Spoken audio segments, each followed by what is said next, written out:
नमस्कार, न्यूज़ 24 देख रहे हैं आप। मैं हूं आपके साथ डॉक्टर मीना शर्मा। राजस्थान की राजनीति में लोकसभा उम्मीदवारों को लेकर जिस तरह से इंतजार हो रहा है कांग्रेस और बीजेपी दोनों ही तरफ, वहां कुछ ऐसे चेहरे भी हैं जिनको लेकर सवाल ही उठ रहे हैं कि उनका राजनीतिक भविष्य क्या होगा।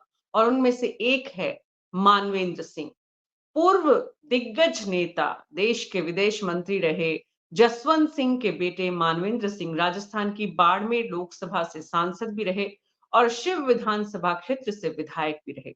इस वक्त उनकी पत्नी, उनके साथ जो दुर्घटना हुई उसमें उनकी पत्नी की जो मौत हुई, वो खुद जो है वो काफी क्षतिग्रस्त हुए। स्वास्थ्य उनका अभी भी ठीक नहीं है। लगातार लोगों का मिलना जुलना उनके घर पर, जोधपुर निवास उनके आवास पर जारी है। मुख्यमंत्री जो पूर्व राजस्थान के अशोक गहलोत, पूर्व के कैबिनेट मंत्री, ये सब भी मिलने-जुलने पहुंच रहे हैं। बीजेपी के दिग्गज नेता पहुंच रहे हैं। पिछले दिनों इस बात की चर्चा तेज थी कि मानवेंद्र सिंह बीजेपी ज्वाइन कर सकते हैं। मानवेंद्र सिंह की जो विधानसभा और लोकसभा क्षेत्र है, विधानसभा का चुनाव हो चुका है, उस चुनाव में वो लोकसभा के चुनाव को लेकर जिस तरह से उनके चुनाव लड़ने की संभावनाएं और एक दिग्गज नेता के रूप में राजस्थान की राजनीति में उनकी जगह, अब सवाल चर्चाएं कि क्या वो वापस बीजेपी ज्वाइन कर सकते हैं।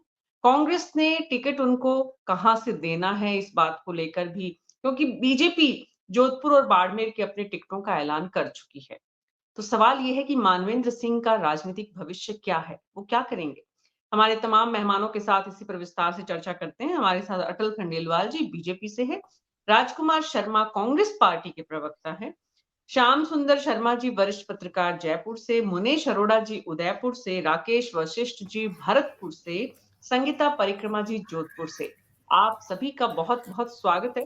तो शुरुआत अटल खंडेलवाल जी आपसे करना चाहेंगे। क्या मानवेंद्र सिंह से बातचीत चल रही है? किस तरह की बातचीत चल रही है? थोड़ा सा विस्तार से बताइए जरा। देखिए मीना जी, मानवेंद्र मानवेंद्र सिंह जी से जो अभी थोड़ी दुर्घटना हुई थी, तो बस संवेदना जरूर प्रकट करने हमारे अध्यक्ष जी और ये सब गए थे वहां पर। बाकी तो एक सामान्य व्यवहार है। और क्योंकि मानवेंद्र सिंह जी की भी पृष्ठभूमि बीजेपी से पहले से ही जुड़ी हुई है विचारधारा से, वो बीच में कुछ ऐसी कुछ मतभेद रहे, तो उस दृष्टिकोण से वो ठीक है, उस साइड में चले गए। अब ये सब तो तय हमारा शीर्ष नेतृत्व ही करेगा कि आगे वो आना चाहते हैं, क्या है क्या नहीं है। उसका पार्टी स्तर पे तो इस तरह का कोई चर्चा का वो है नहीं विषय। अच्छा, तो आपकी बात माने तो अभी पार्टी के भीतर इस तरह की कोई चर्चाएं नहीं हो रही हैं। बिल्कुल। ठीक है। सवाल तो चर्चाएं तो इस तरह की भी हैं कि मानवेंद्र सिंह गजेंद्र सिंह के समधी बनने जा रहे हैं बहुत जल्दी। जोधपुर में उनकी बेटी और मानवेंद्र सिंह जी के बेटे के साथ रिश्ते की बातें भी बहुत हो रही हैं और उनकी अगर ये दुर्घटना नहीं होती तो शायद ये जो संस्कार हैं वो कर दिए जाते। अ, राकेश व्यक्तिगत वशिष्ठ जी। जी जी, बोलिए अटल जी। नहीं, व्यक्तिगत रूप से मतलब व्यक्तिगत विषयों में तो ये बहुत ही अच्छी बात है। अगर ऐसा होता है तो भी किसी को भी कोई आपत्ति थी नहीं।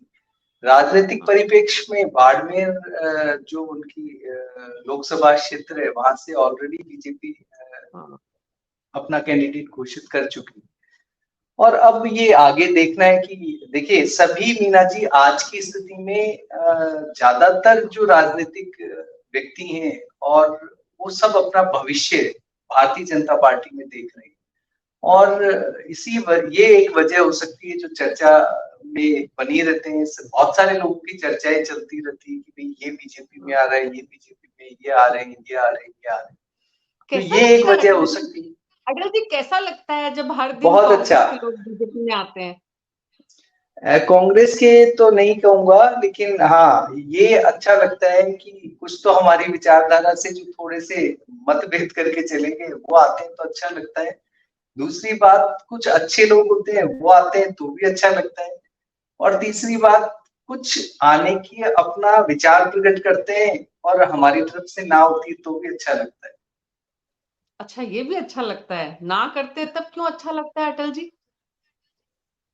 अच्छी सी फीलिंग आती है कि भी देखो हर कोई भविष्य तलाश रहा होता है, और तब ये लगता है कि ये जो लोग हैं अ, जो कि विचारधारा से भी नहीं है, पसंद भी नहीं करते, अगेंस्ट भी काम किया है, और केवल और केवल ये संभावनाएं तलाशने की कोशिश कर रहे हैं, और इनसे ज्यादा मौका परस्त कोई है नहीं, तो उनको ना करने में अच्छा ही लगेगा। अच्छा, मौका परस्तों को ना करने में अच्छा लगता है। बड़े ईमानदार और इनोसेंट हैं अटल खंडेलवाल जी, मैंने पहले भी कहा है, और बड़ा अच्छा लगता है अटल जी जब आप जैसे प्रवक्ता आते हैं तो। डॉक्टर मुनेश अरोड़ा, अक्सर हम बात करते हैं कि मेवाड़ और मारवाड़ की राजनीति जो है वो पूरे राजस्थान की राजनीति की दिशा तय करती है। मानवेंद्र सिंह के पास विकल्प क्या है? पहला सवाल तो ये है, और दूसरा ये कि आज के दौर में कांग्रेस की जो स्थिति है उसमें उनकी जिम्मेदारी क्या है?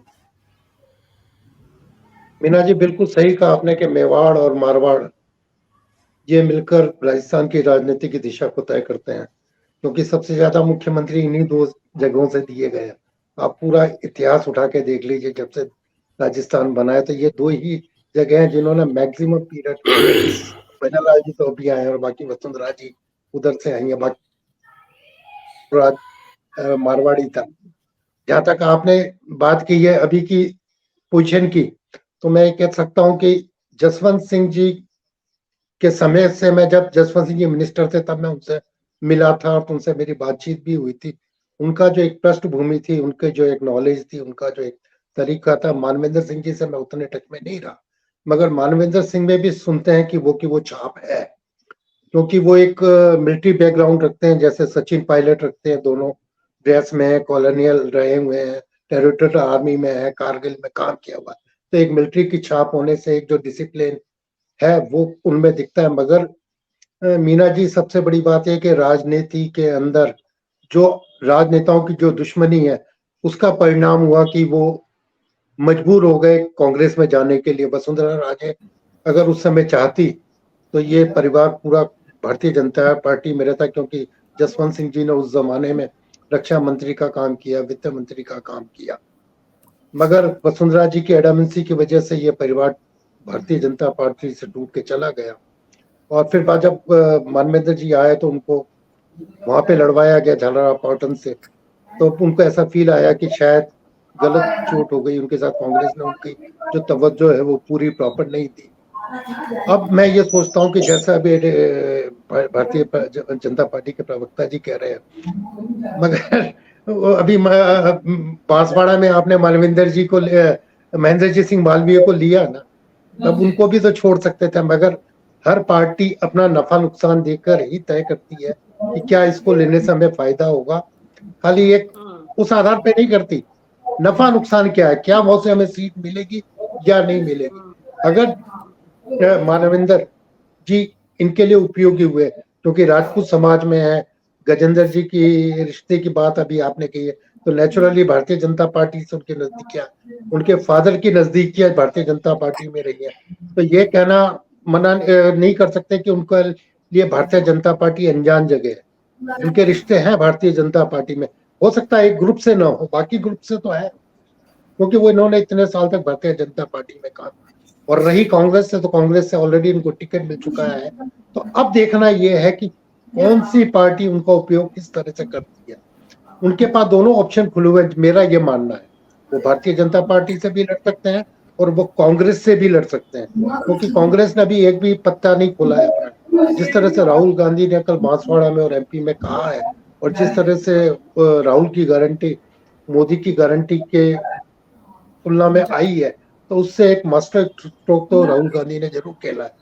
अब क्योंकि पत्ते खोलने हैं कांग्रेस को और 25 सीटों पर अपने ऐसे उम्मीदवार उतारने हैं, जैसा भी कर्नाटक में चल रहा है कि वहां मंत्रियों को लड़ाने की बात चल रही है कि मंत्रियों को लड़ाया जाए, तो सब जगह अब यही हालत बन रही है कांग्रेस और विपक्षी दलों में कि वो जितने भी हैवी वेट चैंपियन है उनको उतारे, क्योंकि अब उनके सामने अस्तित्व का सवाल आ गया है। ये अस्तित्व की लड़ाई का इलेक्शन है अपनी बात, क्योंकि अगर भारतीय जनता पार्टी 400 ले गई जैसा मोदी जी दावा कर रहे हैं और जिस तरह से वो काम कर रहे हैं, तो आने वाला समय विपक्षी पार्टियों के लिए बहुत खराब होगा। उनको अपने सर्वाइवल के लिए इस समय अपना पूरी ताकत झोंकनी पड़ेगी, और हो सकता है कि मानवेंद्र सिंह को कांग्रेस एक हथियार के रूप में उतारे और जगह दे।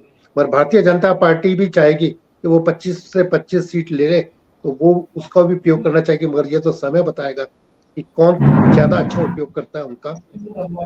जी, मानवेंद्र सिंह का उपयोग कौन अच्छा कर सकता है? राकेश वशिष्ठ जी, भरतपुर में बैठकर जब आप देखते हैं कि आपके इलाके से आने वाले मुख्यमंत्री के हाथ में राजस्थान की कमान है, हालांकि लोकसभा टिकट जो तय किए जाएंगे उसमें मुख्यमंत्री की कोई बहुत बड़ी भूमिका होगी, इसमें भी इसकी भी संभावना बहुत कम है क्योंकि पार्टी के अध्यक्ष, केंद्रीय आला कमान, लेकिन निश्चित रूप से मुख्यमंत्री से भी फीडबैक जरूर लिया जाएगा। राज्य की कमान उनके हाथ में है और हर लोकसभा क्षेत्र में जो भी इक्वेशन, कैलकुलेशन, गणित है, वो उनसे भी जरूर पार्टी के स्तर पर डिस्कस होगी। आप क्या देखते हैं जसवंत सिंह के बेटे को लेकर? क्योंकि वसुंधरा राजे वो नेता जिसको जसवंत सिंह लेकर आए, ऐसा कहा गया। लाए तो ये थे वरुण सिंह शेखावत जी, लेकिन स्थापित करने वालों में जसवंत सिंह की भी बड़ी भूमिका थी। और उसके बाद जसवंत सिंह के साथ क्या हुआ ये पूरे देश ने देखा है, वसुंधरा राजे और उनकी जिस तरह के रिश्ते रहे। तो एक तो ये है कि जसवंत सिंह के बेटे मानवेंद्र सिंह खुद अपना क्या रास्ता तलाशते हैं, और दूसरा ये कि बीजेपी उनके लिए क्या रास्ता बनाती है। तो मुख्यमंत्री की भूमिका इस मुद्दे पर क्या हो सकती है? मुख्यमंत्री का उनके प्रति सोच और अप्रोच क्या हो सकता है? मान लीजिए बाड़मेर, जोधपुर से तो सीट का अनाउंसमेंट हो चुका है, लेकिन राजपूत सीट तो और भी है बीजेपी के पास, जहां से मानवेंद्र सिंह को उतारा जा सकता है। क्या इस तरह की संभावना आप देखते हैं राकेश जी?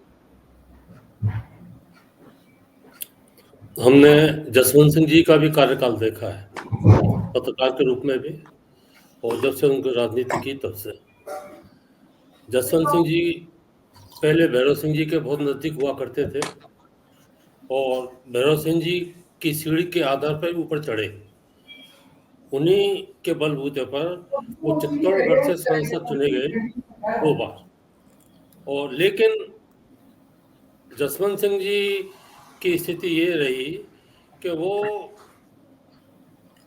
ओवरसीट वो जो है अपने आप को ज्यादा ताकतवर बनाने के प्रयास में उनकी थोड़ी अदावत भैरव सिंह जी से हो गई, और भैरव सिंह जी को लगने लगा कि आपकी राजपूत लॉबी में और प्रदेश की लॉबी में ये मेरे लिए खतरा बन सकते हैं। कोशिश भी कर रहे थे। हालांकि ये बात निर्वात सत्य है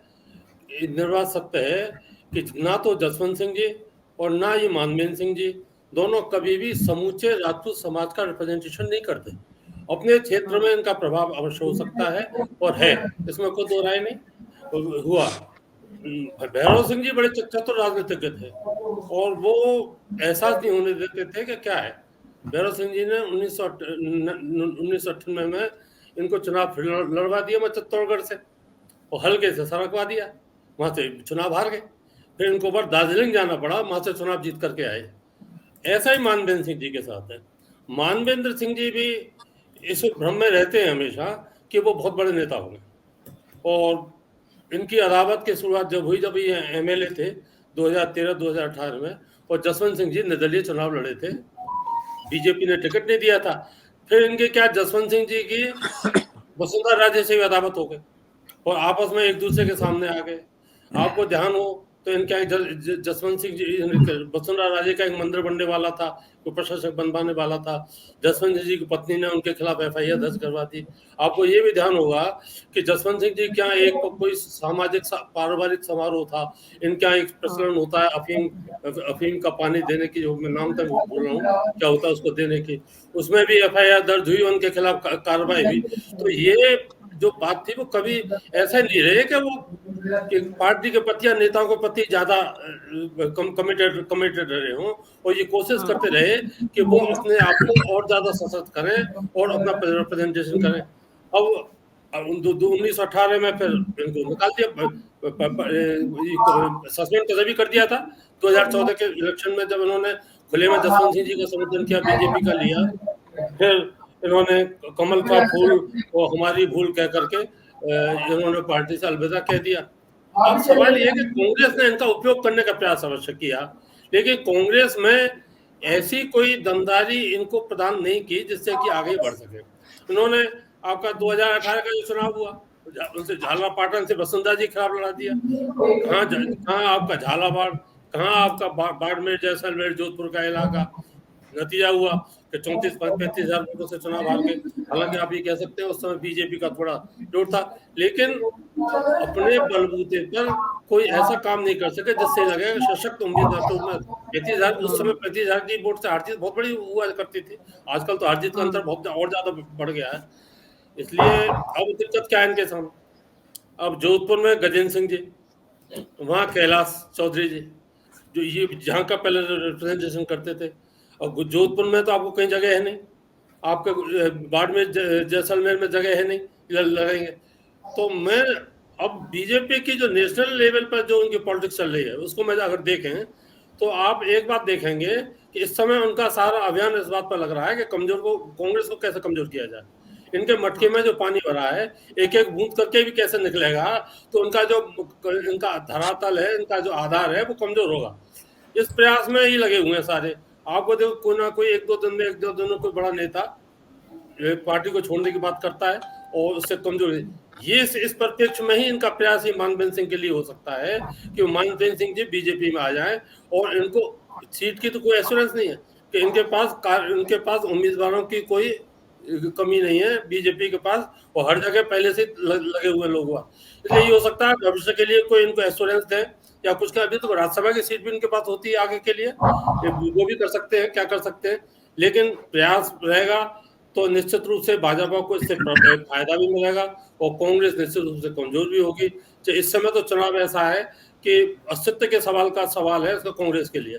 तो बीजेपी के लिए ये है कि इस बार उनको सत्ता में आने की बहुत ज्यादा इच्छा है कि कैसे भी है इस बार सत्ता में आए, इसलिए उनका प्रयास तो ये रहेगा मानवेंद्र सिंह आए, इससे थोड़ा बहुत जितना भी है उनके धरातल। आपने बताया संबंध होने वाला गजेंद्र सिंह से, तो ये भी एक अच्छे गजेंद्र सिंह जी के लिए अच्छा हो सकता है कि उनके लिए ये अच्छा हो कि मानवेंद्र सिंह जी बीजेपी में आए। अब आगे भविष्य करते, जहां तक चीफ मिनिस्टर का सवाल है हमारे भजन लाल जी का, अब इतने बड़े लेवल पर कोई नवनियुक्त चीफ मिनिस्टर की जो अभी इतने ज्यादा सशक्त भी नहीं हो, कोई ज्यादा चल पाए, वो सलाह मसला हो सकता है, लेकिन सारे डिसीजन आला कमान ऊपर से ही सारे लेते हैं। मैं समझता हूँ कि अगर ये आते हैं और इनके सामने कोई चारा भी नहीं है कि कांग्रेस अगर कहीं से भी लड़ाई देने का उनको टिकट देगी तो इनको तो बलि का बकरा बनाने का प्रयास करेगी। इनको उन्होंने कभी कांग्रेस ने कभी इनको न्याय किया नहीं।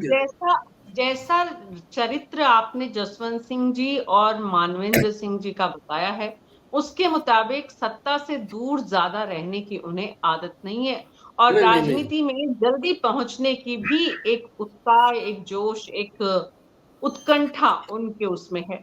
ऐसे में कांग्रेस से चुनाव लड़कर वो चुनाव हारना भी नहीं चाहेंगे, और कांग्रेस में ऐसी सीट तलाशेंगे जहां उनको जीत की संभावना दिख जाए, जहां उनका राजनीतिक करियर ऊपर चला जाए, जहां कांग्रेस से उन्हें सपोर्ट। जी, तो ये फिलहाल अभी दिखती नहीं हो सकती है। जी जी, क्या कह रहे हैं, आपने क्या कहा?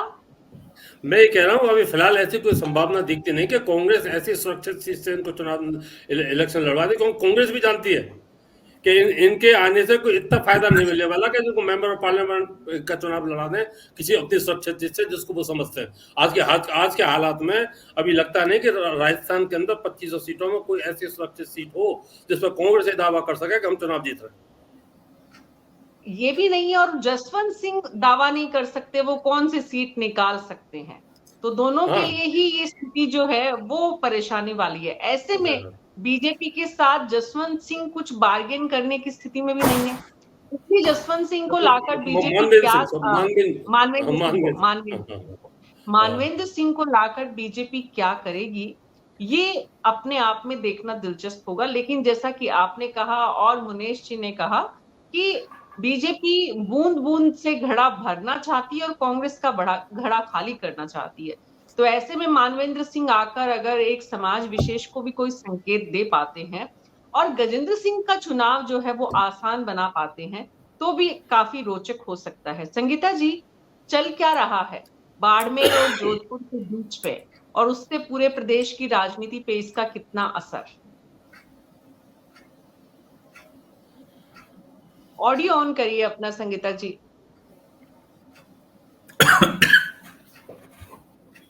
आवाज आ रही है मीना जी? हाँ जी, हाँ जी, हाँ जी। हाँ, अपनी पिछली जो डिबेट उसमें भी चर्चा अपन ने की थी कि मानवेंद्र सिंह बीजेपी जाने की मानस बना चुके हैं। तो इस बीच में जैसे कल एक नया डेवलपमेंट हुआ कि अशोक गहलोत जी की सिस्टर की डेथ हुई थी, जोधपुर में थे वो, परसों जोधपुर आए थे। तो कल वो भी उनसे मिलने गए थे। ऐसे उनकी वाइफ की डेथ हुई, उसके बाद वो गए नहीं थे। तो कल बीडी कल्ला जी, गहलोत साहब और कुछ और नेता जो स्थानीय नेता है वो कल मानवेंद्र सिंह जी से मिले हैं। तो उनसे जैसे कि इस जोधपुर सीट के लिए उनसे चर्चा भी हुई है, जैसा जानकारी मिली है। मगर अभी तक मानवेंद्र सिंह मानस नहीं बना पाए हैं कि जोधपुर से चुनाव लड़ेंगे कि नहीं। उनको अभी भी इंतजार है कि बाड़मेर और जैसलमेर सीट पर तो उम्मीदवारों का ऐलान हो चुका है। इसलिए वो जैसा कि उनकी पहले जैसे चर्चा हुई थी गजेंद्र सिंह से, जो उनके नजदीकी लोगों को बताना है कि गजेंद्र सिंह जी राजसमंद जा रहे हैं और मानवेंद्र सिंह जोधपुर से बीजेपी के लिए कैंडिडेट हो सकते हैं। मगर अब ये तो बिल्कुल तस्वीर बदल गई है। तो अब वो इंतजार कर रहे हैं कि कहीं राजसमंद से उनको टिकट मिल जाए। मगर मुझे जो लगता है कि राजेंद्र राठौड़ ही वहां पर ज्यादा उनकी ही उम्मीद लग रहा है। तो इसलिए ये अभी पूरे अपने पत्ते नहीं खोल रहे हैं। अभी मानवेंद्र सिंह जी अभी इसलिए बीजेपी में बने हुए हैं और उनके नजदीकी लोगों का यही कहना है कि वो बीजेपी में ही रहेंगे, कांग्रेस में नहीं जाएंगे। कांग्रेस अब कांग्रेस में क्या आप कांग्रेस कह में रही ही हैं? रहेंगे अभी। नहीं, कांग्रेस बीजेपी में ही में रहेंगे अभी। नहीं नहीं, कांग्रेस में नहीं रहेंगे, बीजेपी में जाएंगे, यानी बीजेपी ज्वाइन कर लेंगे, बीजेपी में रहेंगे। ओके। चाहे उन्हें, जैसा कि आपने पहले हमारे पूर्व वक्ता ने बताया कि वो राज्यसभा से या कहीं पर भी ऐसी जगह ये सोच रहे हैं कि अब मैं, क्योंकि उनको जो झटका लगा था पिछले विधानसभा चुनाव में, वो जैसलमेर से लड़ना चाहते थे, उनको जैसलमेर से टिकट नहीं दिया और उनको सिवाना में उतार दिया। तो उनको लगा कि कहीं ना कहीं कांग्रेस ने मुझे जानबूझ के हराया। वहां पर सुनील परियार खड़े हुए थे गहलोत साहब के नजदीक की, तो इसलिए उनको हरा दिया। तो मैं यदि जोधपुर से भी कहीं लड़ता हूं तो मेरे साथ चोट हो सकती है, उनके मन में डर है। जैसा कि आपने अपने पूर्व वक्ता उन्होंने कहा था कि वो अपने जसोल में एक कार्यक्रम की बात वो बता रहे थे कि उनका पारिवारिक कार्यक्रम नहीं, वो पारिवारिक कार्यक्रम नहीं था। उस कार्यक्रम में मैं भी कवरेज करने की, इसलिए मुझे पता है, ये 2009 की बात है। उस समय वसुंधरा राजे के खिलाफ पूरी जो मंत्री थे काफी विरोध में थे। तो जसवंत सिंह जी ने उन सभी करीब 7-8 मंत्रियों की एक मीटिंग बुलाई थी। वहां पर एक गुप्त मीटिंग थी, उसमें ये अफीम की बनवार हुई थी, रियान हुआ था। फिर पूरी यहाँ पर पूरा मंथन हुआ था इनका गुप्त वसुंधरा राजे के खिलाफ। तब ये वसुंधरा राजे जी ने उनके खिलाफ ये मुकदमा दर्ज कराया था कि इसमें अफीम की बनवार हुई या इस तरह से हुआ। तो ये इनका हमेशा पहले जैसे आपने भी बताया कि उनका वसुंधरा राजे से जसवंत सिंह जी का भी विरोध खिलाफत आपस में झगड़ा रहा, मानवेंद्र सिंह जी का भी रहा। मानवेंद्र सिंह जी ने जब जो कांग्रेस ज्वाइन करी तो एक बहुत बड़ी सभा की थी पचपदरा में। बहुत बड़ा उन्होंने कहा था कि अब मैं बिल्कुल बीजेपी से बिल्कुल नहीं जाऊंगा। मगर अब उनका वापस बीजेपी में जाने का मानस बन रहा है। मगर अब इसमें एक नया डेवलपमेंट है कि राहुल गांधी भी यहाँ उनसे संपर्क में है, क्या बता रहे हैं कि कैसे भी मानवेंद्र सिंह कांग्रेस से जोधपुर से लड़ ले। अब देखो 2-3 दिन में स्थिति बिल्कुल क्लियर हो जाएगी कि ये मानवेंद्र सिंह रहते हैं कांग्रेस में या बीजेपी में चले जाएंगे। जी राजकुमार शर्मा जी, पार्टी के भीतर चर्चाएं चल रही हैं, क्या कुछ होगा जसवंत सिंह जी को लेकर? पार्टी क्या सोच रही है और वो क्या सोच रहे हैं, इसको लेकर भी कोई आपस में विचार मंथन चिंतन? ऑडियो ऑन करिए आप राजकुमार जी अपना।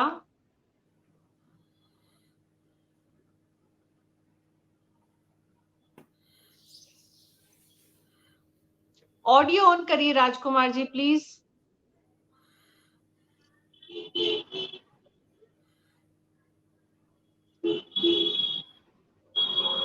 राजकुमार जी का ऑडियो एक बार फिर से चेक किया जाए, तब तक मैं श्याम सुंदर शर्मा जी के पास जाती हूँ। श्याम जी, क्या लग रहा है, जसवंत सिंह के बेटे मानवेंद्र सिंह अपनी कोई इतनी बड़ी राजनीतिक हैसियत नहीं रखते हैं कि किसी चुनाव को वो अपने दम पर निकाल दे, किसी भी पार्टी के लिए, चाहे वो कांग्रेस हो चाहे वो बीजेपी हो।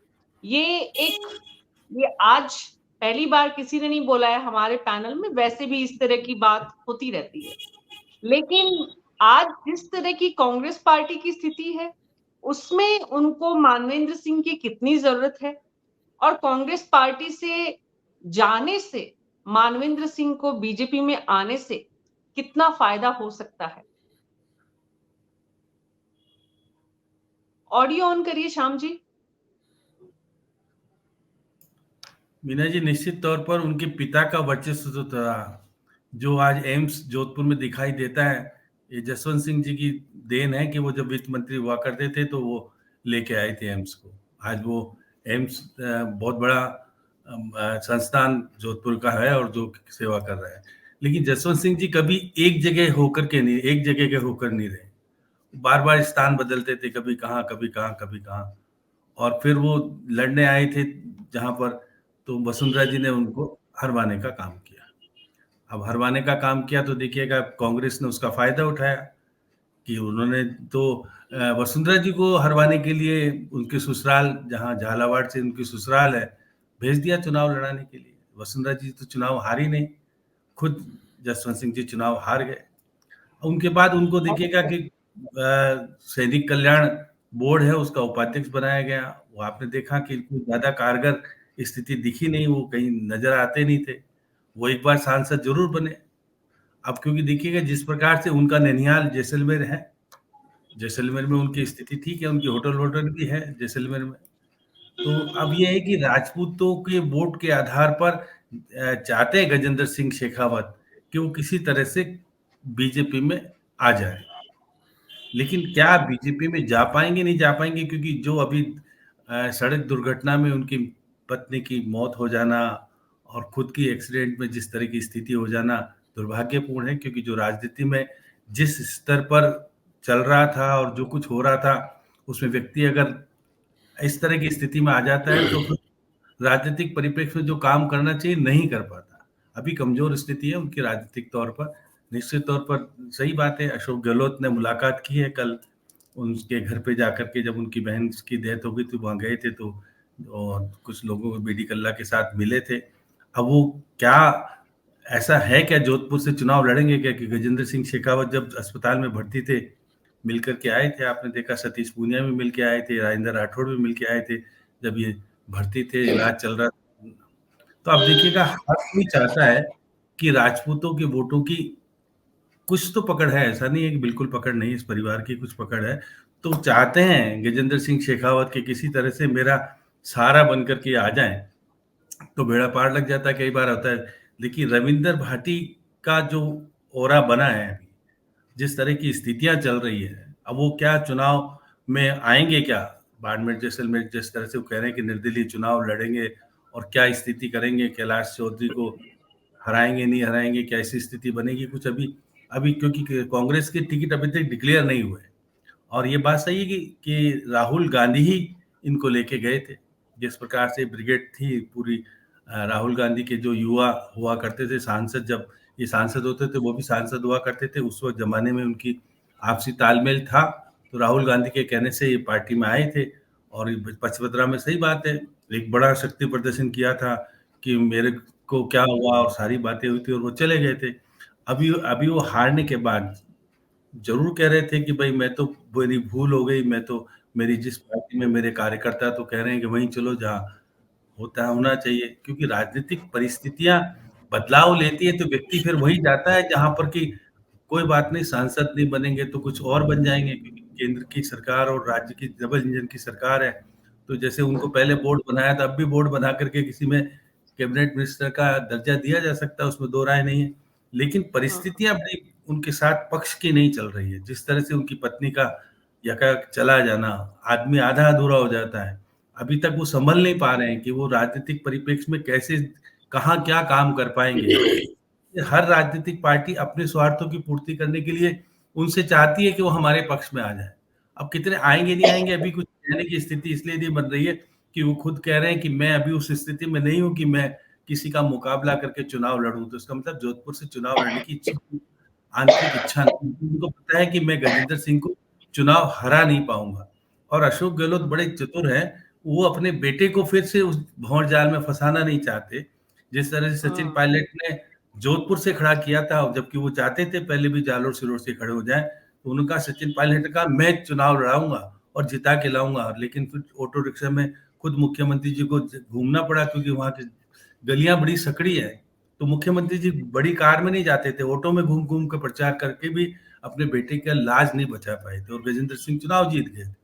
अभी भी जिस प्रकार से आपने देखा कि पूरे 5 साल जो प्रोपोगंडा चल रहा था गजेंद्र सिंह शेखावत को अंदर डालने के लिए, जो कुछ हो रहा था, आपने देखा था कि कोऑपरेटिव वाला जो कांड है वो पता नहीं कहाँ गायब हो गया। कि जो जब आपने देखा था भजनलाल जी की शपथ हो रही थी, तो वो सीन आपने भी देखा, मैंने भी देखा, वो 3 मूर्तियां जिसकी आपस में विवाद हुआ करते थे, बड़े हंसी खुशी होकर के एक जगह बैठे हुए थे, जिसमें गजेंद्र सिंह शेखावत भी थे, ये खुद थे, और उस बीच में वसुंधरा राजे थी। बड़े चटकारे के साथ बातचीत हो रही थी। वो नजारा सबने देखा कि आज 3 लोग जो धुरी अलग अलग है और जो आपस में बोलते नहीं थे, सब कुछ नहीं करते थे, बड़े आराम से किस तरह से बातचीत हो रही थी। तो अब वो नजारा क्या कुछ कर पाएगा, क्या कुछ नहीं कर पाएगा। वसुंधरा जी क्या इनको वापस से बीजेपी में लाने के लिए कहीं औरोरा बनेगी क्या? क्योंकि वो कहेंगी कि मुझे तो ये व्यक्ति हराने आया था, अब आप उस व्यक्ति को क्यों ले रहे हो? क्योंकि देखिए सही बात है, इनके पिताजी दार्जिलिंग चले गए थे और राज्यसभा में भी एक बार चले गए थे।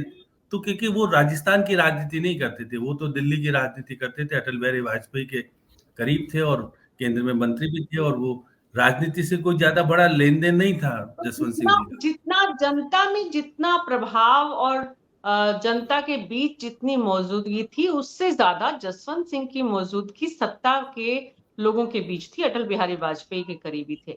आज मानवेंद्र सिंह की स्थिति वैसी भी नहीं है और मानवेंद्र सिंह ने भी इधर उधर दोनों रास्ते देख लिए। अब सवाल ये है कि मानवेंद्र सिंह किस रास्ते पर जाएं कि अपना राजनीतिक भविष्य सुरक्षित करें। राजकुमार शर्मा जी, आपके यहाँ किस तरह की चर्चाएं चल रही है पार्टी में, कांग्रेस में, मानवेंद्र सिंह को लेकर?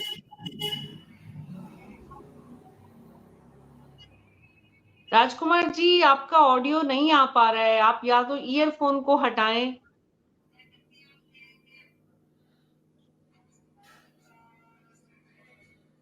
आपको ईयरफोन फोन से भी हटाना पड़ेगा।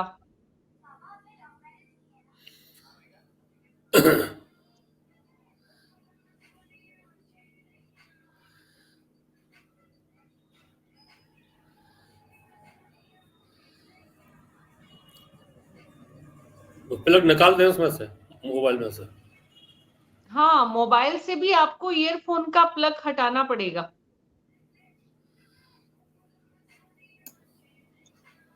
और मैं आज भूल गया था, महिला दिवस है, उसकी बधाई देना आपको भूल गया था। वसुंधरा जी का जन्मदिन भी है, इसलिए मैं भूल गया था। मैंने कहा आपको अंतर्राष्ट्रीय महिला दिवस की बधाई। सिर्फ महिलाओं को बधाई देने से नहीं चलेगा। नहीं, आपको दो है ना हमारे बीच में, तो इसलिए दोनों को बधाई तो दे सकते हैं हम। देखिए अनुपात कितना कम है। तीसरी का जन्मदिन है आज, राजकुमार शर्मा जी का ऑडियो जो चेक करिए प्लीज। राजकुमार शर्मा जी का ऑडियो चेक करिए जी। मैं ये बोल रही हूँ राजकुमार श्याम सुंदर शर्मा जी, देखिए रेशो में गड़बड़ है। और ये तो हम यहाँ पे क्या है कि मेरी आदत है कि थोड़ा सा भी जो है औसत बना रहे, इसलिए संगीता जी, कभी पुष्पा जी, कभी अर्चना जी, मेरी कोशिश रहती है। अन्यथा आप बीजेपी की अभी अटल जी को पूछिए, राजकुमार जी को पूछिए, अभी मोर्चों की लिस्ट आ रही है, इतने पदाधिकारी अपॉइंट किए जा रहे हैं। अभी 15 लिस्ट आई है, उसमें कितने नाम है? 15 में सिर्फ एक महिला है, और उस महिला को तो महिला सशक्तिकरण से जोड़ा नहीं जा सकता, क्योंकि उनका तो राजनीतिक परिवार पहले से ही इतना ज्यादा सशक्त था। राकेश वशिष्ठ जी कुछ बोल रहे हैं, बोलिए। हाँ, एक बात कहना चाहता था। बड़ी अच्छी बात कही श्याम सुंदर जी ने। आज महिला दिवस है। इस समय आज जो जितने भी पैनलिस्ट थे ना, उन सबको आपको महिलाओं को ही बुलाना चाहिए था। हमें तो मौका मिलता रहता है। राकेश जी, होना चाहिए था, और होने की स्थिति में जो फर्क है ना हमारे समाज में, वही महिलाओं के यहाँ तक पहुंचने की स्थिति में फर्क है। बहुत बड़ी मुश्किल से पत्रकार मिलती है महिलाएं। संगीता जी ने अपनी बड़ी पहचान बनाई है जोधपुर में। मुझे मालूम है जयपुर में, राजस्थान में रहते हुए किस तरह के परिवेश में हमने काम किया है और कितना सुनना पड़ता है। हालांकि हम उन लोगों में थे जिनको कोई फर्क नहीं पड़ता था कोई क्या सुनाता है, कभी ध्यान नहीं दिया पीछे और अपना काम करते गए। जी जी बोलिए राकेश जी। मैं जब नवा टाइम्स में आया, जब नवा टाइम्स हाँ। शुरू हुआ जयपुर से, मैं दिल्ली में मैंने पहले था, तो माँ अपने यहाँ एक बड़ी सीनियर रिपोर्टर थी मणिमाला, नाम सुना होगा आपने, बिल्कुल मणिमाला बिल्कुल साहब। सुना है। हाँ हाँ हाँ, हाँ तो हम लोग जब जाते थे तो हम सब हाथ मिलाती थी वो, तो हमको बड़ा अजीब हाँ लगता था उस समय का माहौल बड़ा, आप हाँ, समझती हैं कि सन बिल्कुल 85 में कि क्या हाँ माहौल होगा उस समय। बड़ा हाँ एक टाइम्स ऑफ इंडिया में और थी, मैं उनका नाम भूल रहा हाँ हूँ, टाइम्स रिपोर्टर हाँ थी, वो सिगरेट पीती थी। तो हमको भी हाँ बड़ा अजीब सा लगता था कि बताओ लड़की होकर के ये हाँ सिगरेट पी रही है। भरतपुर में हाँ मैंने एक पत्रकारों का एक आयोजन किया जिसमें हाँ आपके दिल्ली के जो आपका इंस्टीट्यूट है पत्रकारों का, उसके लड़के आए थे, उसमें मेरा एक छोटा भाई था, उसमें काम कर रहा था। हाँ वहां मैंने आपकी कॉकटेल पार्टी रखी, कॉकटेल पार्टी में मैंने देखा 6-7 लड़कियां ड्रिंक भी कर रही हैं, तो मेरे तो पूरे ज्ञान चक्षु खुल गए कि हो क्या रहा है, देश कहाँ जा रहा है, किस साइड में जा रहा है। पहले तो ये समझने की जरूरत है राकेश जी कि चाहे सिगरेट हो चाहे ड्रिंक हो, अगर पुरुष पी सकते हैं तो महिलाएं भी पी हाँ सकती हैं। हाँ, लेकिन मैं तो उस लेकिन समय की बात हमारे यहाँ कर रहा हूँ, महिलाएं पी लेती हैं। 35 साल पुरानी बात कर रहा हूँ, मैं 35 बिल्कुल ईयर्स। आपकी बात समझ रही हूँ, लेकिन 35-40 साल पहले जिन महिलाओं ने समाज को देखा, बाहर निकली, उन्होंने समाज को अडॉप्ट कर लिया। तो आपको आश्चर्य हुआ क्योंकि आपके सामाजिक परिवेश में वो था नहीं। आप 85 की बात कर रहे हैं, मैं तो 2003, 2002, 2004 में जब फील्ड में आई थी, मैं भी हाथ मिलाती थी। तो बड़ा लोगों को आश्चर्य होता था, बहुत सारे लोग जल्दी से हाथ तो निकालते कॉमन नहीं थे। है, तो कॉमन है। लेकिन 2003-4 में भी कॉमन ही था। और हाँ हाँ, सच बात तो ये है कि आज भी स्वाभाविक नहीं है। आज परिस्थितियां बहुत बदल गई हैं, लेकिन उतनी ही बदली हैं जितनी हमारे 6 लोगों में अभी 2 महिलाएं हैं। वैसे ही अटल जी की 15 की लिस्ट में 1 महिला है। और मैं फिर बोल रही हूँ कि ज्योति मिर्धा का होना और नहीं होना महिला होने की उपस्थिति नहीं है, क्योंकि ज्योति मिर्धा का परिवार तो इतना सशक्त रहा है कि उन्हें महिला उत्थान की जरूरत नहीं है। महिला उत्थान के लिए आपको ऐसी महिलाओं को लाना पड़ेगा जो महिलाएं वाकई में दूसरी महिलाओं को आगे लाने के लिए काम करें। ज्योति मिर्धा, वसुंधरा राजे और तमाम कुछ ऐसे नाम जो खुद ही इतने सशक्त हैं, उनको महसूस ही नहीं होता कि महिलाओं को सशक्त करने की जरूरत भी है। उनको मालूम ही नहीं है कि महिलाओं के मुद्दे क्या है। बहरहाल हम वापस अपने मुद्दे पर आते हैं। आप सभी को महिला दिवस की बहुत बहुत शुभकामनाएं। लेकिन अब क्योंकि हमने चर्चा कर ली है, तो हमें जरूर इस बात पर गौर करना चाहिए कि महिलाओं की समाज के हर क्षेत्र में उपस्थिति कैसे हम बढ़ाएं और काबिल महिलाओं को सामने लेकर आए। राजकुमार शर्मा जी, मानवेंद्र सिंह को लेकर मेरा सवाल आप 2 बार सुन चुके हैं, तीसरी बार नहीं बोलूंगी, आप बोलिए प्लीज। जी मीना जी, मेरे को सुन पा रहे हैं आप? हाँ जी हाँ, हाँ आ जी। रही है, आवाज आ रही है। मीना जी, सबसे पहले कांग्रेस पार्टी की ओर से आपको, संगीता जी को और न्यूज 24 के सभी दर्शकों को महाशिवरात्रि की और महिला दिवस की हार्दिक शुभकामनाएं। अटल जी को वसुंधरा जी के जन्मदिन की हार्दिक शुभकामनाएं। जहां तक आपने कहा कि मानवेंद्र सिंह जी का मामला, मानवेंद्र सिंह जी कांग्रेस पार्टी के आज की तारीख में बड़े नेता हैं, जोधपुर संभाग के बड़े नेता हैं और राजपूत बड़े नेता हैं। हाल ही में उनकी धर्मपत्नी का सड़क दुर्घटना में देहांत हुआ था। मैं उनकी ईश्वर से उनकी आत्मा की शांति की प्रार्थना करता हूं। और अभी वो खुद भी पूरी तरह से स्वस्थ नहीं हुए हैं। कल गहलोत साहब भी उनसे मिलकर आए थे, सांत्वना प्रकट करने गए थे और भारतीय जनता पार्टी उनके ऊपर डोरे डालने का प्रयास कर रही है। भारतीय जनता पार्टी पूरे हिंदुस्तान में कहीं ना कहीं अपने आप को कमजोर महसूस करती है कुछ सीटों पर। वो चाहती है कि कांग्रेस पार्टी में जो नेता हैं, चाहे वो किसी भी जाति से आते हो, किसी भी धर्म से आते हो, अभी आपने कहा कि मटका है उसमें एक एक बूंद निकाल लो, तो भारतीय जनता पार्टी हर सीट पे कोशिश कर रही है। भले ही उसको अपन चुनाव लड़ाने की स्थिति में है नहीं है, संगठन में कोई पद देने की स्थिति में है नहीं है। उसके आने से भारतीय जनता पार्टी के 4 नेता छटक जाएंगे, नहीं छटक जाएंगे, लेकिन भारतीय जनता पार्टी अपना पूरा प्रयास कर रही है। लेकिन मैं आपके चैनल पे कहना चाहता हूं, भारतीय जनता पार्टी एडी से लेकर चोटी तक का जोर लगा रहे, पार्टी के मटके को खाली नहीं कर पाएगी। कांग्रेस पार्टी का एक एक कार्यकर्ता भारतीय जनता पार्टी के उम्मीदवार को सारे तमाम छोटे बड़े मिलकर के शिकस्त इस बात का कांग्रेस के तमाम कार्यकर्ताओं को उत्साह के साथ विश्वास है।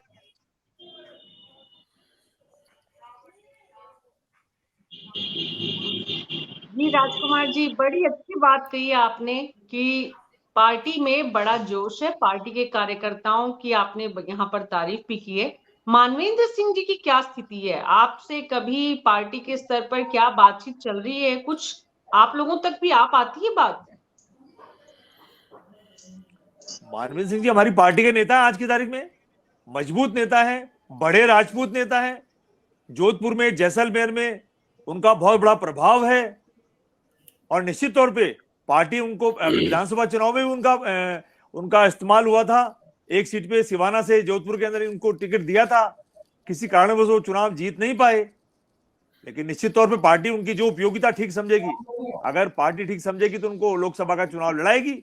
लेकिन भारतीय जनता पार्टी जो डोरे डाल रही है, मैं उसके ऊपर ज्यादा इंगित करना चाहता हूं कि भारतीय जनता पार्टी केवल अपने ही घर को संभाले, वसुंधरा जी को संभाले, राठौड़ साहब को संभाले, पूनिया जी को संभाले, अशोक फडणवीस जी को संभाले, अरुण चतुर्वेदी जी को संभाले, अडवाणी साहब को संभाले। कांग्रेस पार्टी के जो कार्यकर्ता आज की तारीख में कांग्रेस में हैं, चाहे वो पूर्व मंत्री हैं, चाहे मंत्री हैं, चाहे विधायक हैं, उन पर डोरे डालने का प्रयास भारतीय जनता पार्टी नहीं करे तो बेहतर होगा। वरना भारतीय जनता पार्टी कांग्रेस मुक्त जो भारत करने जा रही है वो कांग्रेस युक्त हो जाएगी और भारतीय जनता पार्टी के कार्यकर्ता छिटक छिटक के हमारे पास आ जाएंगे। भारतीय जनता पार्टी संभालना चाहती है तो राम सिंह कस्बा को संभाले। राम सिंह कस्बा लगातार कांग्रेस पार्टी के संपर्क में हो रहे हैं और आज आपने देखा वहां जिन झांझड़िया जी को टिकट दिया है, जो खिलाड़ी हैं, आज उनके कार्यालय का उद्घाटन हुआ है और कार्यालय के उद्घाटन में मीना जी राजेंद्र राठौड़ साहब नहीं गए। तो राजेंद्र राठौड़ साहब का चूरू लोकसभा के कार्यालय का जो उद्घाटन हुआ उसमें नहीं जाना भी भारतीय जनता पार्टी को कहीं ना कहीं संकेत खड़े करता है, क्वेश्चन खड़े करता है, प्रश्न खड़े करता है। तो भारतीय जनता पार्टी को आपके चैनल पे कहना चाहता हूं, अपने घर को संभालिए, बेहतर होगा। लोकसभा का चुनाव है, हार जीत चलती रहती है। ऐसा नहीं हो ये कांग्रेस पार्टी के तमाम कार्यकर्ता, देश की विपक्षी पार्टियां एकजुट होकर के भारतीय जनता पार्टी को कहीं पटक नहीं दे दे। अच्छा राजकुमार जी, ये तो समझ में आता है कि भारतीय जनता पार्टी मानवेंद्र सिंह पर डोरे डाल रही है। अब राम सिंह कस्बा पर डोरे कौन डाल रहा है या वो पार्टी पर डोरे डाल रहे हैं कौन? आपकी राम सिंह कस्बा राजस्थान में जिन लोगों के टिकट कटे हैं उसमें से एकमात्र नेता है जो भारतीय जनता पार्टी से प्रश्न पूछ रहे हैं। भारतीय जनता पार्टी में प्रश्न पूछने का अधिकार किसी को भी नहीं है। 2 लोगों की भारतीय जनता पार्टी से प्रश्न पूछने की हिम्मत कोई नहीं कर पा रहा है।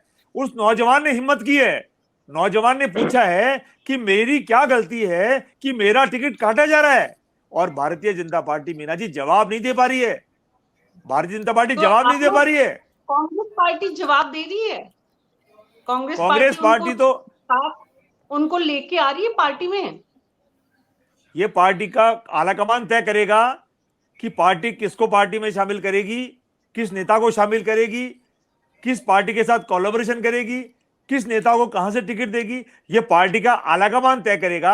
लेकिन भारतीय जनता पार्टी को कहना चाहता हूं, अपना घर संभाले तो बेहतर होगा। जी और मीना जी आज उन्होंने देखिए, आज उन्होंने अपने उससे जो चिन्ह था कमल का चिन्ह हटा लिया है शक्ति प्रदर्शन करने के बाद। और देखिएगा इनकी पार्टी क्या कह रही है कांग्रेस, हम कस्बा को टिकट नहीं देंगे, हम तो धनखड़ साहब के बेटी को टिकट देंगे जो उनकी पत्नी है कस्बा की।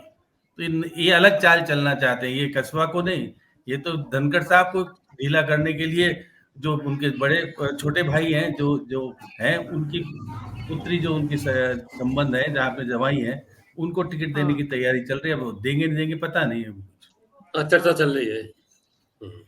तो एक तीर से 2 निशान होंगे। अगर धनखड़ साहब की बेटी को यानी भतीजी को टिकट देते हैं तो धनखड़ साहब भी बीजेपी में कटघरे में आएंगे और राहुल कस्बा भी कटघरे में आएंगे। तो एक तीर से 2 निशान करने की कोशिश में कांग्रेस पार्टी है। अटल और कह रहे हैं खंडेलवाल कि जी अभी अभी अखिल भारतीय कांग्रेस कमेटी की बैठक हो, जो चयन समिति की बैठक हो रही है, 6-7 टिकट की घोषणा हो जाएगी थोड़ी देर बाद राजस्थान। जी, तो अटल खंडेलवाल जी क्या चल रहा है? राहुल कस्वां जा सकते हैं, मानवेंद्र सिंह भी जा सकते हैं, मतलब आपके यहाँ आ देखिए मीना सकते हैं, जी, आ सकते हैं। आ सकते हैं, हाँ।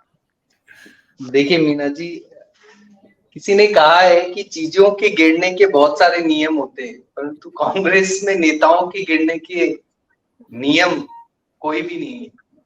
तो बेसिकली ये जो डोरे डालना, ये कहना, एक भी नेता बताओ जो बीजेपी से कांग्रेस में गया हो और वो बहुत बड़ा बना हो। लेकिन मैं यहाँ पर 10 नाम गिना दूंगा जो कांग्रेस से बीजेपी में आए और आज अपने स्तर पे काम कर रहे हैं। उसका कारण है मीना जी, जब भी आप किसी को तवज्जो नहीं दोगे और वरिष्ठता के नाम पर उसके कार्य को नकार दोगे, उसे निकम्मा गद्दार जैसे नाम से सुशोभित करोगे, तो फिर नेता अपनी जगह ढूंढता है। कोई भी व्यक्ति है वो इधर उधर जाने की कोशिश करता है। अब रही बात भविष्य की, कि भी भविष्य में हमेशा ये देखना चाहिए कि भी पार्टी, ज्यादातर मैक्सिमम लोग अपना भविष्य देख रहे होते हैं कि आगे किस और जाया जा रहा है, भारत किस और बढ़ रहा है, भारत के अंदर कौन सी पार्टी का वर्चस्व बढ़ रहा है, और उस वर्चस्व के साथ ही सामंजस्य बिठाते हैं नेता, कोई भी हो। मैं आपको यही बता देता हूं कि आप देख लेना, हो सकता है मतभेद हो और सवाल भी पूछे जाए और मन भी खराब हो, परंतु एक भी नेता भारतीय जनता पार्टी का वो कांग्रेस से नहीं खड़ा होगा या जाएगा नहीं। मैं इतना आपको बिल्कुल इसी मंच पे कहता हूं। तो आपका कहना है कि राहुल कस्वां कांग्रेस में नहीं जा रहे, मानवेंद्र सिंह बीजेपी में आ रहे हैं, आपकी बात का मतलब यही हुआ? देखिए, मानवेंद्र सिंह जी नहीं जा रहे, ये तो बिल्कुल आप मतलब ले सकते हो।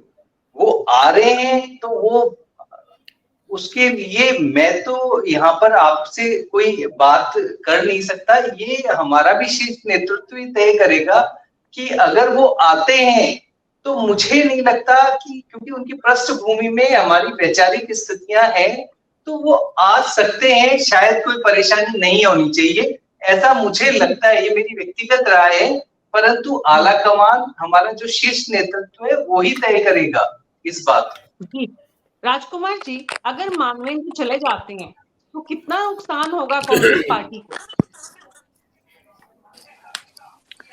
देखिए मीना जी, पार्टी का कोई भी नेता, छोटा हो बड़ा हो, परिवार का कोई भी सदस्य हो, घर छोड़ के जाता है तो तकलीफ होना, कमजोरी होना स्वाभाविक होता है। लेकिन समय समय जैसे जैसे गुजरता है वो कमी पूरी भी होती है। लेकिन आप निश्चिंत रहें, भारतीय जनता पार्टी के डोरे डालने वाले काम में मानवेंद्र सिंह जी नहीं आने वाले हैं। मानवेंद्र सिंह जी कांग्रेस पार्टी के आज जिम्मेदार नेता हैं और मुझे पूरा यकीन है कि वो भारतीय जनता पार्टी में नहीं जाकर के भारतीय जनता पार्टी की ऑफर को ठुकरा करके भारतीय जनता पार्टी का असली चेहरा दिखाएंगे। कितना मानवेंद्र सिंह ऐसा कर पाएंगे ये तो समय बताएगा। लेकिन डॉक्टर मुनेश अरोड़ा, अपने पत्रकारिता के अनुभव से आप राजनीति के चेहरों को जब देखते हैं, मानवेंद्र सिंह के हित में, क्योंकि मानवेंद्र सिंह व्यक्तिगत हित की राजनीति करते हैं, उनके पिता भी वैसी ही राजनीति करते रहे हैं, ये आप सबकी चर्चा में स्पष्ट हुआ है, पहले भी इस तरह की बातें होती रही है। मानवेंद्र सिंह के व्यक्तिगत हित में क्या है इस वक्त? मीना जी, एक बात बता दूं कि भारतीय जनता पार्टी का जो भी इस समय जो नेतृत्व है या जितने लोग वहां पे हैं, वो एक महासमुद्र हो चुका है। वहां हर आदमी को अपनी एक अस्तित्व को तलाशना पड़ेगा आकर, क्योंकि वहां इतने हाई वेट चैंपियन बैठे हुए हैं कि मानवेंद्र जी को वो सम्मान, वो जगह मिल सकेगी वहां आने के बाद, ये तो अलग बात है।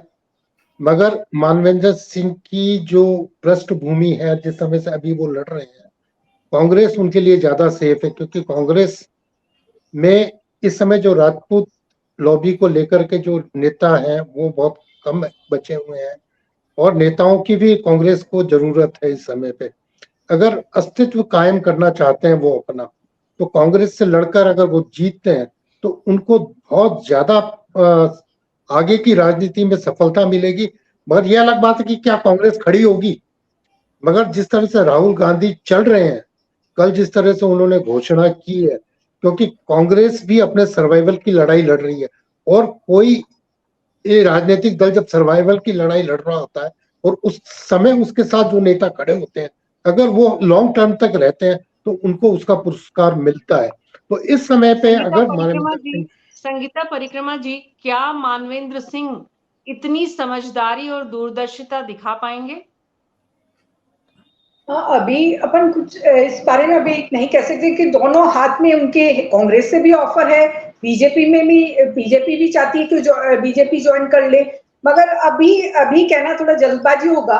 मगर मुझे लग रहा है कि यदि वो कांग्रेस में रहते हैं, जैसा कि आपने अरोड़ा साहब ने बताया, तो वाकई उनकी स्थिति बीजेपी में जाने से अच्छी रह सकती है। जैसी बात रही अपनी जोधपुर जो अभी जो वर्तमान स्थिति है, जैसे कि पहले भी एक अपन चर्चा हुई थी कि विधायक शेरगढ़ के विधायक बाबू सिंह, उन्होंने पहले उनकी कार्यशैली पे सवाल उठाए थे, कल उनको लेकर भी उन्होंने काम नहीं किया। तो गजेंद्र सिंह कल वहां पर गए थे कुछ उद्घाटन वगैरह करने के लिए, तो उनका बहुत विरोध हुआ वहां पर। फिर विरोध होने के बाद सबसे कल रात को जिन्होंने विरोध किया था बीजेपी कार्यकर्ता थे, उन पर कल थाने रात को 2 बजे उन सबको उठाया गया, पुलिस ने उठाया विरोध करने वालों को। तो इस पर इस घटना के बाद बाबू सिंह और उनमें बहुत आपस में तनातनी हो गई है गजेंद्र सिंह जी में। वो आज सुबह दोपहर तक धरने पे बैठे थे बाबू सिंह, और बाबू सिंह ने आज वही बातें कही। सबसे महत्वपूर्ण बात जो कि संजीवनी वाली, जैसे अभी किसी पत्रकार ने कहा था कि वो पुराना मामला हो गया, नहीं, आज बाबू सिंह ने ये बातें कही कि ये संजीवनी वाले मामले में लोग रोते रहे और सारे इन्होंने किसी की सुनी नहीं, यानी उन्होंने उन पर एक तरह से सीधा हमला बोल दिया। हाँ, जोधपुर सीट में जो राजपूत समाज है, जैसे कि गजेंद्र, और सबसे बड़ी बात है कि मानवेंद्र सिंह से अभी बाबू सिंह कुछ दिन पहले, यानी वो बीमार जैसे है, मगर एक केंद्र बना हुआ है मानवेंद्र सिंह का, जो उनके घर बंगले में बकायदा बाबू सिंह राठौड़ और मानवेंद्र सिंह की गुप्त बैठकें होती है। काफी राजपूत नेता बैठक करते हैं, रविंद्र सिंह भाटी भी आते हैं। तो ये पूरा एक केंद्र बना हुआ है और पूरा राजपूत वोट। अब ये जो इनके बीच में जो बातें हुई है, उससे ये कि यदि मानवेंद्र सिंह कांग्रेस में रहते हैं और जोधपुर से सीट चुनाव यदि लड़ते हैं, तो गजेंद्र सिंह की सीट जीत पाएंगे, ये तो मैं अभी बिल्कुल नहीं कह सकती, मगर मुश्किलें कुछ बढ़ा सकते हैं उनकी कांग्रेस में रहना। सुनीता जी, ऐसा भी हो सकता है कि बाड़मेर से मानवेंद्र सिंह कांग्रेस की सीट पर चुनाव लड़े, जोधपुर में गजेंद्र सिंह को मदद करे और बाड़मेर में गजेंद्र सिंह उनको मदद करे। ये हो सकता है, पता नहीं, मगर अभी ये पूरा जैसे कि 1-2 दिन में स्थितियां क्लियर होगी। इन्होंने जरूर कहा होगा बाड़मेर के लिए, बाड़मेर पहले जैसे कि पहले भी जैसलमेर सीट से लड़ना चाहते थे और उनकी पकड़ भी बाड़मेर जैसलमेर में ज्यादा है। और सबसे बड़ी बात है कि वहां पर कैलाश चौधरी का भी बहुत विरोध है। कैलाश चौधरी के जो वर्तमान विधायक है बाड़मेर के, चौटन के, उनके सिवाना के, ये सारे लोग उनसे नाराज है कैलाश चौधरी से। तो यदि मानवेंद्र सिंह बाड़मेर में जाते तो उनके लिए स्थिति अनुकूल हो सकती है। मगर अब ये है कि जैसा कि आपने बताया कि जोधपुर में उनको मदद करे, मगर मुझे उसकी संभावना फिर कम लगती है। जैसे कि आप बता रहे हैं कि गुप्त बैठकें हो रही हैं और शिव के विधायक भी उनसे मिल रहे हैं, बाबू सिंह राठौड़ भी उनसे मिल रहे हैं, तो ऐसे में अगर गजेंद्र सिंह से उनके समधी बनने की बातें हैं, तो इसमें कोई दो राय नहीं होना चाहिए कि वो गजेंद्र सिंह के लिए काम करेंगे। और वहां कैलाश चौधरी के खिलाफ जो विरोध है, उसका गजेंद्र सिंह उन्हें फायदा पहुंचाकर उन्हें मदद करेंगे। तो घर में दोनों सीट घर में ही रह जाए, पार्टी अलग हो तो क्या फर्क पड़ता है। अब देखो क्या महत्वाकांक्षा इन सबकी कहाँ ले जाती है, ये अब 1-2 दिन में क्लियर हो जाएगा।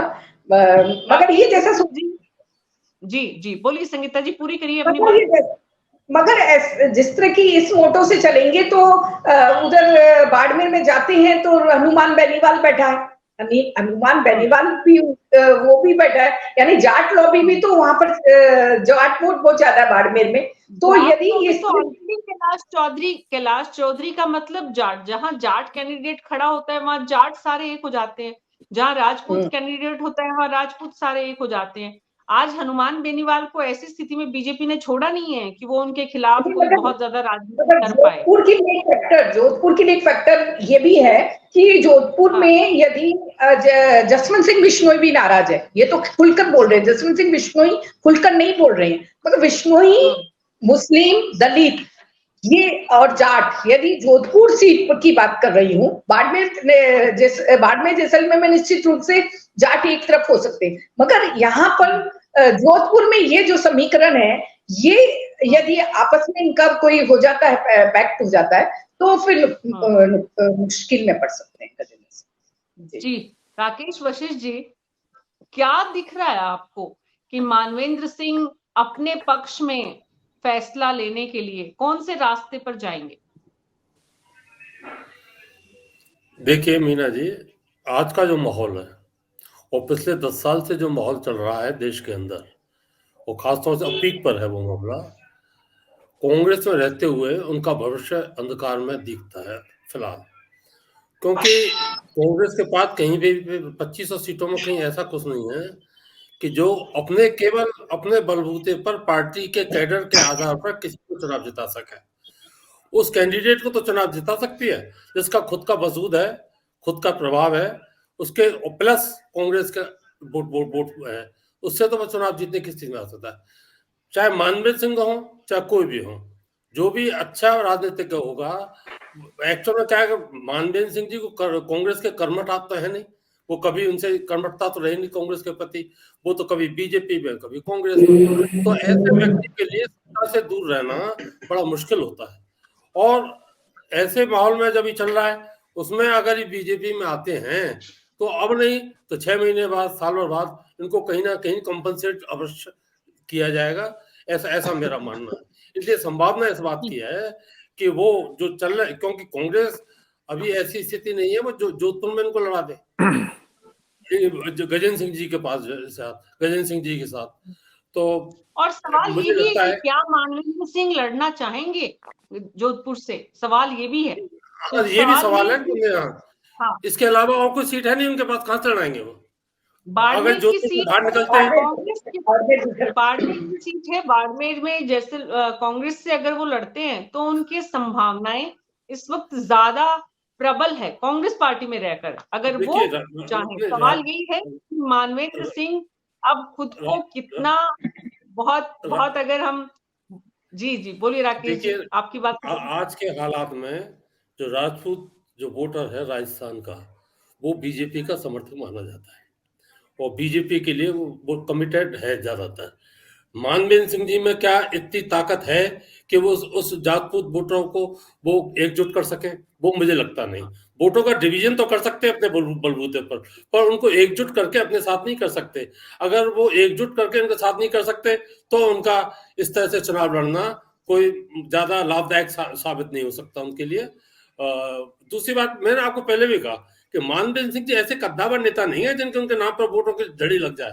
अच्छे नेता हैं, कुछ पॉकेट्स में उनकी है पकड़, उनको जहां से वोट भी मिलती हैं, और ऐसा उनका नाम चिन्हान भी नहीं है कि बाहर जाकर इनका कहीं उपयोग किया जा सके मानवेंद्र सिंह जी का, कि आप यहाँ से मन को तसल्ली भली कर ले कांग्रेस वाले कि इनका कहीं ले जा करके या भाषण दिला करके या कुछ कर सके, लेकिन उसका इम्पैक्ट इनका रहेगा मुझे लगता नहीं कोई इम्पैक्ट इनका उसको राजपूत वोट पर इनको पड़ पाएगा। अच्छा, राजपूत वोटों के अलावा कहीं इम्पैक्ट डाल भी नहीं सकते, ये ना डालने की स्थिति है। ऐसा नहीं कि सब समाज के नेता हों, आज के समय में खुद की पार्टी, खुद की जाति का साथ होना बड़ा आवश्यक है पॉलिटिक्स में खड़े रहने के लिए। हवा भी जब भी चलती है तो खुद की पार्टी की जाति उनके साथ होती है, ये बड़ी प्रैक्टिकल और सच्चाई है इस देश की राजनीति की।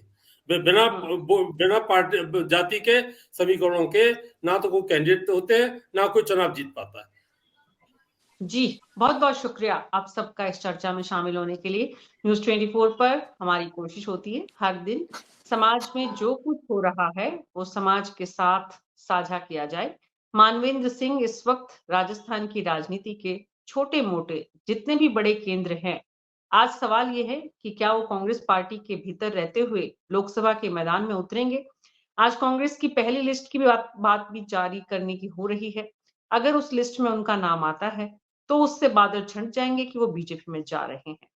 बाड़मेर से उनके चुनाव लड़ने की संभावना कांग्रेस पार्टी से ज्यादा बनती है। जीत और हार उसके बाद तय होगा कि वो कितनी शिद्दत से चुनावी मैदान में लगते हैं, कितना कांग्रेस पार्टी जुटती है और कितना बीजेपी जो है वो उनको रोक पाती है। बहरहाल कल शाम 6 बजे फिर मुलाकात होगी, तब तक तस्वीर कुछ और साफ होगी। बने रहिए आप हमारे साथ लोकसभा चुनाव की हर बड़ी खबर के लिए और उसके विश्लेषण के लिए वरिष्ठ पत्रकारों के साथ। आपके सवाल और सुझाव भी हमारे फेसबुक और यूट्यूब चैनल के कमेंट बॉक्स में आप जरूर साझा करें। नमस्कार।